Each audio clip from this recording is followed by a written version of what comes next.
हैदराबाद में रक्षा मंत्री राजनाथ सिंह और असम के मुख्यमंत्री हेमंत बिश्वा शर्मा पहुंचे, जहां पर किशन रेड्डी के साथ तेलंगाना बीजेपी नेताओं ने गर्मजोशी के साथ स्वागत किया। तो वहीं राजनाथ सिंह ने एक सभा को संबोधित किया। जनसभा को संबोधित करते हुए मौजूदा सरकार पर जमकर निशाना साधा। इस दौरान उन्होंने कांग्रेस पर भी जमकर निशाना साधा। राजनाथ ने कहा कि सरकार ने हर घर में एक युवा को नौकरी देने का वादा किया है।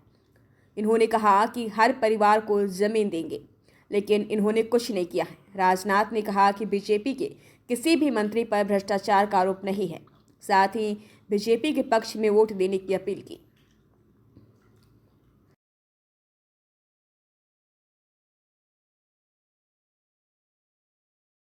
तो ठाकुर अमर सिंह के लिए मैं यहाँ पर आप सबके बीच आया हूँ। भारतीय जनता पार्टी से हिंदुस्तान की सबसे बड़ी क्रेडिबल, सबसे विश्वसनीय पार्टी है। एक ऐसी पार्टी है जो कहती है वो करती है।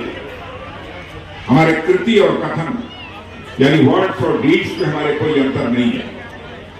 हम लोगों ने बहुत पहले 1951 में कहा था, जब भी हमको भारत की पार्लियामेंट में क्लियर मेजॉरिटी मिल जाएगी तो आर्टिकल 370 जिसके तहत जम्मू कश्मीर को स्पेशल स्टेटस प्राप्त है, हम उसको समाप्त करेंगे। और आपने देखा कि बहुमत मिलते ही संसद में हम लोगों ने चुटकी बजाकर धारा 370 को समाप्त कर दिया। जो कहा था उसे कर दिया। हम लोगों ने कहा था जब भी हमको बहुमत मिलेगा, अयोध्या की धरती पर भव्य राम का मंदिर बनने से दुनिया की कोई हमारी जाकर हम लोग रामलला का वहां पर दर्शन कराएंगे अयोध्या की धरती पर। यह भी हम लोगों का तीन तलाक की प्रथा को समाप्त करने का भी हम लोगों ने वचन दिया था। उस काम को भी हमने पूरा किया। जहां प्रथा को जिस तरीके से डेवलप करने का कमिटमेंट हो गया, इस तेलंगाना की जनता 1984 का चुनाव हुआ था।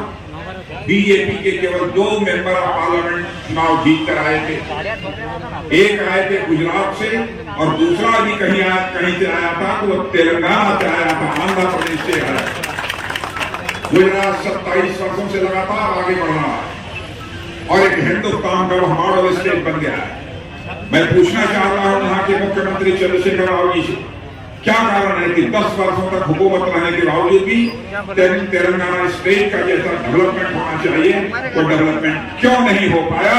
कि तेलंगाना की जनता आपसे इस सवाल का जवाब चाहती है। मेरे बहनों भाइयों, उनके पास कोई जवाब नहीं है इसका। इसलिए अब अधिकांश देश के राज्यों में आप जानते हैं भारतीय जनता पार्टी की सरकारें बन चुकी हैं। डेवलपमेंट तेजी के साथ हो रहा है। मैं आप सब लोगों से अपील करने रहा हूं, पूरी ताकत लगाइए और 30 तारीख को यहाँ पर पोलिंग है।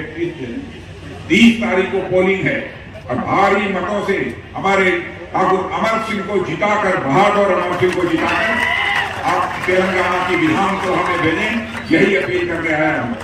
आज चूंकि मुझे काफी विलंब हो गया है, अगले कार्यक्रम में भी मुझे जाना है। अगले कार्यक्रम में न जाना होता तो मैं घंटे भर आप सभी लोगों के बीच में भाषण करता।